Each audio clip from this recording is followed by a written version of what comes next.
Right, so for as much as the focus on Israel's war crimes have been rightfully on the genocide they are committing in Gaza, it is not the only war they are engaged in right now. That nation having long-standing issues with all of its neighbouring Arab states, which goes right back to the creation of Israel itself, a Western-backed Zionist project rooted in imperialistic colonialism as it historically is. We're going all the way back to 1948 there, though, and as much as there was justifiable anger then for the land theft that was done, you can't change history. You can't fix the past. You can point the finger of blame, you can amend the history books accordingly, certainly. But what was done then was done. And the Jewish population, Zionist population, is there now. However, they've made scant effort to ever integrate into the region since, and seem set on never attempting to either, because to do so would require living alongside the Palestinian people in peace, when they appear hell-bent on wanting their land instead, without them in it, which successive Israeli leaderships have never wanted to do. And the attacks on this Westernised Israeli project have prompted much sympathy for Israel in Western media previously, until now, until Gaza. So what could they possibly gain, now seen widely as a pariah state instead, by attacking even more people and even more nations? My guess? They want to provoke a response and get their victim status back. Right, so the genocidal Netanyahu regime is really just the latest iteration of Zionist leadership in Israel, continuing to persecute the Palestinian people through successive years and successive regimes.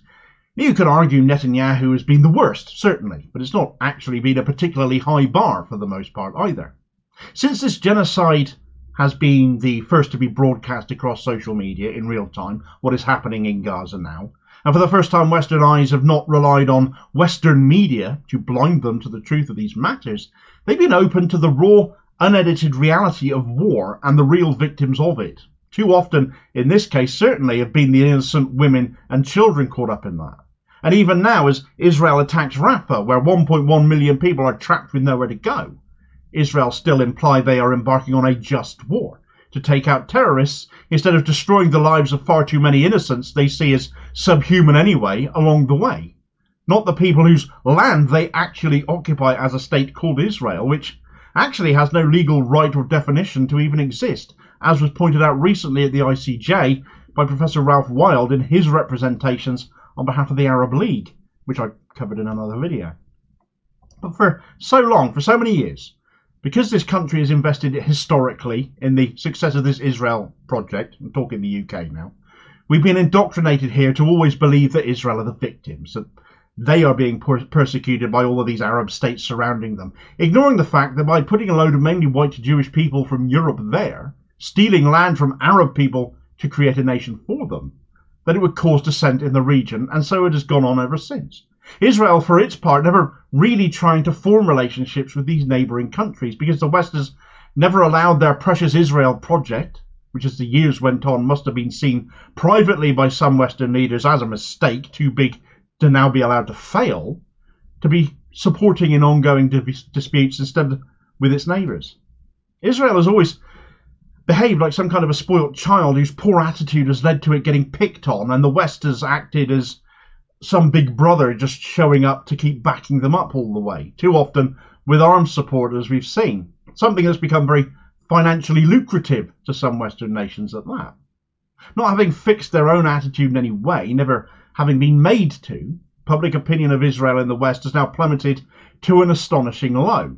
Something Israel is unaccustomed to, and frankly accuses anyone of thinking that way of being racist these days, even if previously, before this genocide played out in real terms on social media before our eyes, those people might have been vocal supporters of them. Of course, the nation's still supporting and arming them, those leaderships. They haven't budged an inch in far too many cases, making them more and more unpopular with their own people. But some have stopped supplying Israel, been made to legally, or have opted to, not wishing to see their name sullied by what Israel is doing with what they might have been supplying, and not wishing their reputations to sink ever lower with their own populaces. So now we have to look away from Gaza for a moment and look at where else Israel has again been stoking up dissent, where else Israel has been attacking, because this isn't anything necessarily new either, but does appear to be on the increase all of a sudden. And we're looking at Lebanon and Syria here now. First, there's Lebanon. Now, it's not news that Israel have long-standing issues with Lebanon in a not too dissimilar fashion to the same issues they have had with Palestine. But where in 1967 Israel succeeded in occupying all of the Palestinian territories, they didn't have quite the same success with Lebanon. Though like Gaza, where occupation led to the establishment of Hamas in the 1980s, similarly Israeli attacks on Lebanon led to the formation in and around the same time of Hezbollah. And despite all the aforementioned animosity between the surrounding Arab states around Israel and Israel itself, the border with Lebanon historically has actually been amongst the calmest and most peaceful, and that was the case right up to the 1970s. Lebanon didn't take part in the Six-Day War against Israel. They didn't take part in the 1973 Yom Kippur War to any significant degree either. Lebanon was being eaten up more by internal civil war at that time. And in 1982, Israel used the pretext of an attempted assassination of the then Israeli ambassador to the UK, which was blamed on the PLO, Palestinian resistance, Yasser Arafat and all of that, to invade Lebanon, which just seems like a completely insane move at that point. But Israel was supporting Lebanese separatists during that civil dispute that was going on there, so hope for a change in government. But to cut a long story short, it all fell through, and war across that formerly peaceful Lebanese border has gone on ever since, which has in part led to the formation of Hezbollah, who now form part of the Lebanese government. In context to today and the events since October 7th, there has been the assassination in the new year of Hamas official Saleh al-Aruri in southern Beirut, which was an uninstigated attack by Israel on Lebanese soil. And now, whilst you can argue, well, they were targeting a Hamas operative, I think a lot of us would suggest they had enough on their hands with what they were doing in Gaza already to start taking potshots in other nations. Why start a fight on yet another front by attacking someone on Lebanese soil, which has of course led to responses from Lebanon firing into Israel? A similar argument can be made over Syria. They were involved in the 1967 Six-Day War. They have actually remained technically at war with Israel since the formation of Israel in 1948. They had some of their territory seized by Israel in 1967, and Israel continued to occupy that territory at that, the Golan Heights. The heights being used as a launch pad by Israel for further attacks against Syria and its capital Damascus. And Syria supported Lebanon during the 1980s, supported the Lebanese government during that civil war. So they were against Israel then too, and against the separatists, and they support Palestine now. So there is no love lost between Israel and Lebanon and Syria. And you can go into more detail and more of the history here than I have. But the very creation of Israel was a provocation. Israeli leaders have done nothing but worsen those tensions over time. And here we have, in the middle of this genocide in Gaza being committed by Israel, atrocities being launched against Lebanon and Syria as well by Israel at the same time. Just last night, Israel launched airstrikes over Aleppo in northern Syria. 38 people have been killed. The day before, they did likewise in Lebanon, where they killed 16 people. Why are they doing this now? Why are they escalating their violence against Syria and Lebanon when global opinion of them is already at rock bottom?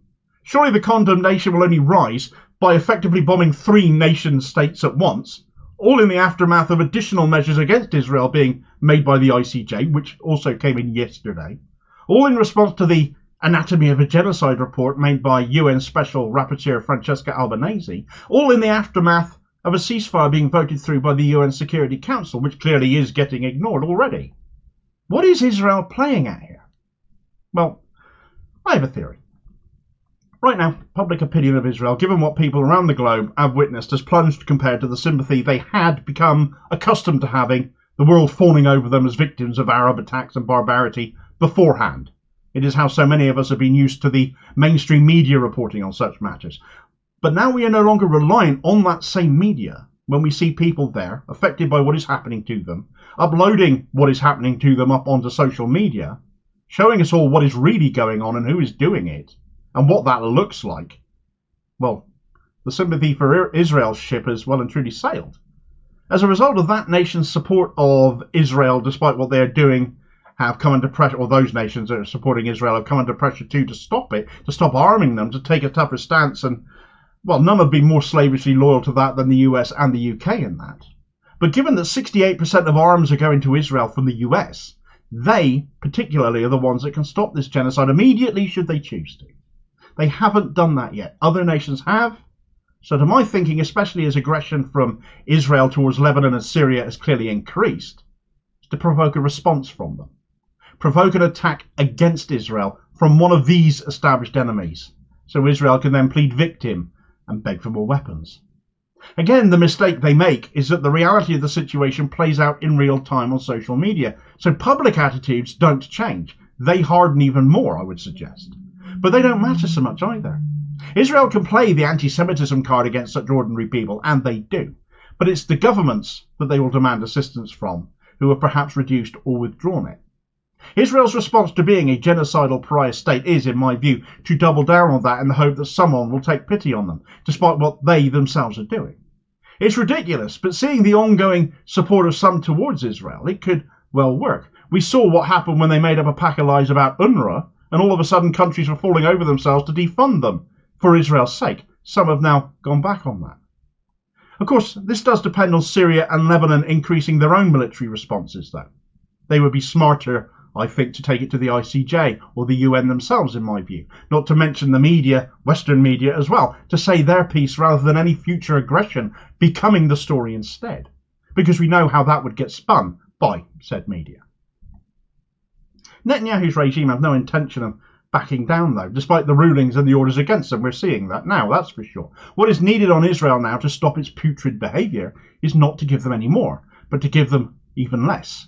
Sanctions and an arms embargo will make sure this ceasefire does become permanent, as highlighted by UN Special Rapporteur for the Palestinian territories, Francesca Albanese, in her speech, in her report, which I've covered the details of in this video recommendation here. And I'll hopefully catch you on the next vid. Cheers, folks.